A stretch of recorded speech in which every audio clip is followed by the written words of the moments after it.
조갑제 TV 시청자 여러분 안녕하십니까? 2020년 12월 23일 오전 7시 30분입니다. 이제 왜 문재인 정권이 K방역 성공했다고 홍보만 하다가 가장 중요한 백신 확보에는 왜 실패했느냐 하는 데 대한 분노가 치솟고 있습니다. 위기감을 느낀 청와대가 어제 코로나 백신 확보 지연을 향한 언론과 국민과 야당의 비판에 대해서 이런 용어를 내어놓았습니다. 백신의 정치화를 중단해달라. 백신의 정치화를 중단해달라. 여러분 기분이 좋습니까? 코로나의 정치화를 중단해달라라고 우리는 문재인 정권에 요구합니다. 그동안 코로나를 가지고 얼마나 정치에 써먹었습니까? 이걸 가지고 총선 때 마구잡이로 퍼주게 하고 이걸 가지고 8.15 광화문 집회를 재확산의 원흉으로 몰고 살인자라고, 그 부하들은 살인자라고 부르고 생화학 테러를 한다고 하고 사람 잡아넣고 전화기 열어가지고 위치 추적해가지고 빨리 검사 받으라고 하고 그러는 사이에 K방역 성공했다고 가는 데마다 선전하고 그런데 정작 가장 중요한 최종 해결자인 백신 확보에는 실패하고 그러면은 누가 정치화를 한 겁니까? 코로나와 백신의 정치화라고요? 코로나를 정치화한 대통령에게 빨리 좀 구해달라고 하는 걸 백신의 정치화라고 합니다. 백신의 정치화가 나쁩니까? 정치화라는 것은 인간 생활의 모든 면에 다 들어가 있는 겁니다. 정치화가 나쁜 게 아닙니다. 그런데 이 정권은 자기들은 하나부터 열까지 다 정치적 계산으로 하면서 국민들은 그냥 가만히 있어라. 우리가 하는 거 지켜보기만 하라. 이런 오만방자한 이야기가 백신의 정치화를 중단하라는 이런 즉 극좌 운동권 정권의 본질이 이제 드러난 겁니다. 그런데 이인영이란 통일부 장관은 백신이 좀 모자라더라도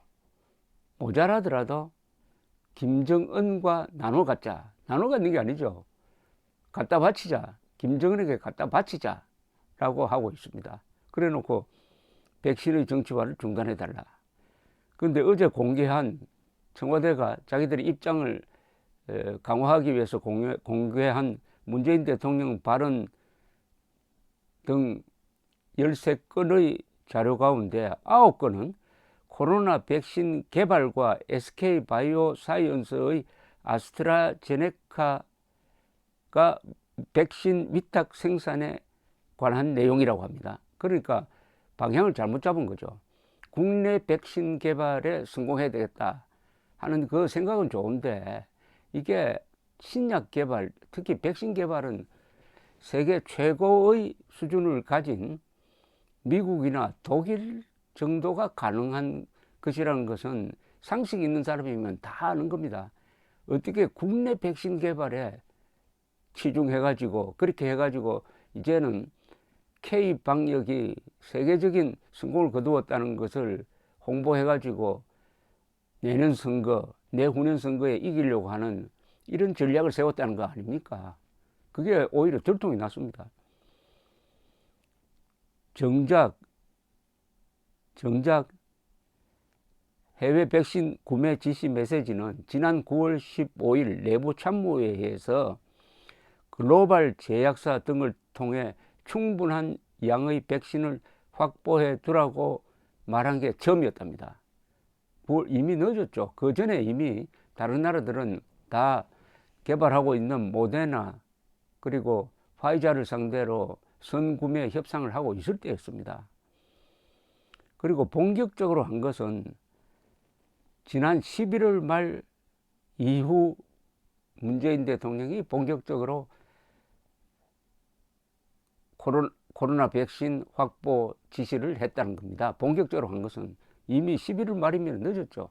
11월 초에 화이자가 95%의 방역 효과를 가진 백신을 개발해 가지고 곧 사용에 들어간다라고 선언했지 않습니까? 신문 보고 했다는 것 아닙니까? 신문 보고 지시했다는 것 아닙니까? 다른 나라들은 자체 백신 개발과 병행해 지난 6월에서 7월부터 해외 백신 확보 경쟁적으로 뛰어들었는데 우리만 K방역을 자신하여 언제 나올지 모르는 자체 백신만 이야기해 왔던 것이라는 비판을 지금 조선닷컴 소개하고 있습니다. 대통령의 9월 지시 이후엔 무엇이 달라졌느냐? 달라진 게 없죠.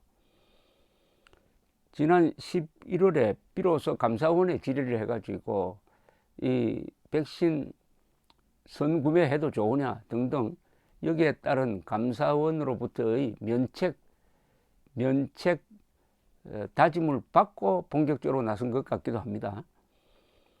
문 대통령은 지난 10월 SK 바이오사이언스를 방문했는데 이렇게 이야기를 했습니다. 다른 나라보다 더 빨리 백신과 치료제를 개발하고 싶은 마음이 강할 것이다.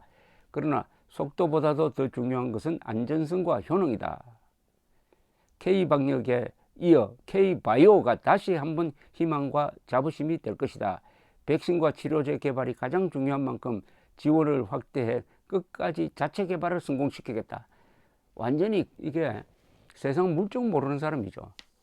문재인 대통령은 세상 물정을 모릅니다.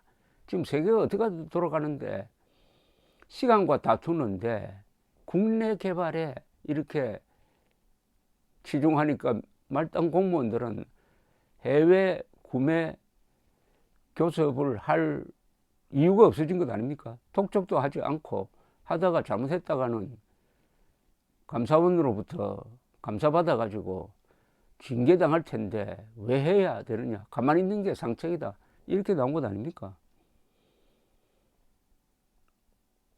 지난 9일에는 문재인 대통령이 또 이런 이야기 했습니다. 백신 물량 추가 확보를 지시하면서 치료제 개발은 더 희망적이다.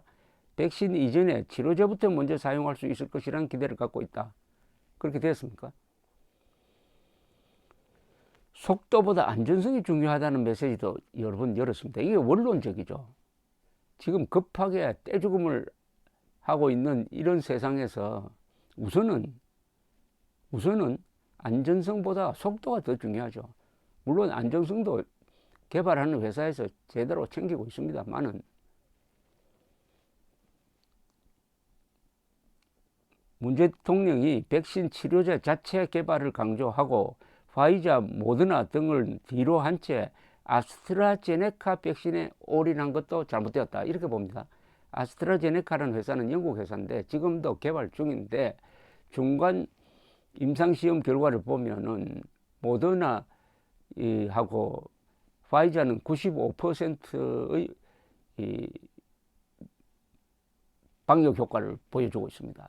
예방 효과를 보여주고 있는데 여기는 중간 발표를 보면 70%밖에 안 되고 부작용이 있어가지고 언제 FDA 승인이 날지 모르는 상태입니다. 그러니까 줄을 잘못 잡은 겁니다. 줄을. 이것도 아스트라제네카가 SK 바이오사이언스와 백신 생산 공급 협력을 맺은 사실을 두고 바로 이 회사에 집착한 거 아니냐 이렇게 보여집니다. 철저하게 홍보를 앞세웠다는 뜻 아니겠어요? 홍보를 앞세웠다. 국내 개발이라는 걸 가지고 다음 선거 때 한번 써먹겠다고 했다가 이렇게 차질이 빚어졌다 이렇게 보입니다. 이제 모든 게 문재인 대통령의 실력으로 돌아갔습니다. 전문가들은 이제 방역 당국 부처에 맡길 타이밍은 지났다. 문 대통령이 컨트롤 타워로 나서 직접 정상회의 등을 통해서 백신 리더십을 보여줘야 한다라고 주장을 하고 있습니다. 마상혁 대한백신학회 부회장은 대통령이 참모진 등을 질책하기 전에 스스로 실책을 인정하고 내가 책임지겠다는 의지를 공개적으로 보여야 한다. 청와대 참모들 없이 다양한 의견을 가진 전문가들을 불러 모아 이야기부터 들어야 한다. 결국 현 시점에서 가장 중요한 것은 하루빨리 백신을 전 국민에게 접종해서 전 국민 집단 면역을 달성하는 것인데 대통령이 나서야 한다라고 했습니다. 잘 됐습니다. 이제 문재인 대통령이 그 개인기를 한번 보여줄 때입니다. 이런 이야기를 믿기지 않는 이야기를 했다고 합니다. 백신 물량 확보하라고 몇 차례 이야기했는데 지금 뭐 하고 있느냐는 취지의 이야기를 했다는데 이게 사실이라면은 문재인 대통령의 리더십에 큰 결함이 있다는 겁니다. 박정희 대통령은 이런 종류의 리더십에서 세계적인 성적을 남긴 사람입니다. 이분은 최악의 조건에서 최단시간 내에 최소한의 희생으로 최대의 업적을 남긴 위대한 CEO입니다. 이 박정희 CEO의 가장 핵심은 확인입니다. 이분은 군대 장교 시절부터 이렇게 이야기를 했습니다. 지휘관이 명령하는 것은, 지시하는 것은 5%다. 95%는 확인이다. 지시만 하고 가만 내버려 두면은 그게 일이 됩니까? 지시를 한 다음에 일일이 현장을 시찰해가지고 확인하고 수정하고 도와주고 하는 일을 한 게 박정희 리더십의 핵심입니다. 지시 5%, 확인 95%. 문재인 대통령은 지시만 하고 확인을 안 했다는 것 아닙니까? 확인 안 하면 뭐가 됩니까? 배를 만들으라고 하는데 배를 바다에 띄워야 될 텐데 배가 산으로 갑니다. 확인 안 하면은. 확인 행적이란 말이 참 사라진 지 오래됐습니다. 박정희 시절에 가장 많은 동영상이 어떤 겁니까? 박 대통령이 항상 현장에 가서 확인하고 노동자와 이야기하고 기술자와 이야기하고 거기서 적석에서 수정해가지고 지시하고 하는 것 아닙니까? 그 장면. 문재인 대통령은 거의 대부분의 시간을 청와대 안에서 보내고 있는 거 아닙니까? 현장 지도력이 없는 사람입니다. 이제 그래도 이거는 국내에서는 가능해요. 국내에서는 아부파들이 있고 KBS, MBC가 있으니까 안전합니다. 그리고 청와대 기자들이 문재인 대통령에게 따지지를 않습니다. 기자회견 1년에 한두 번 하는 걸로 끝입니다. 그래도 대한민국 아니니까 통합니다. 그런데 국제무대에서 이런 리더십이 통합니까? 이제 문재인 대통령이 직접 정상 외교를 해야 됩니다. 그래서 어떤 결과를 가져오는지 그걸 가지고 내년 선거, 내후년 선거에서 심판받기를 기대합니다. 감사합니다.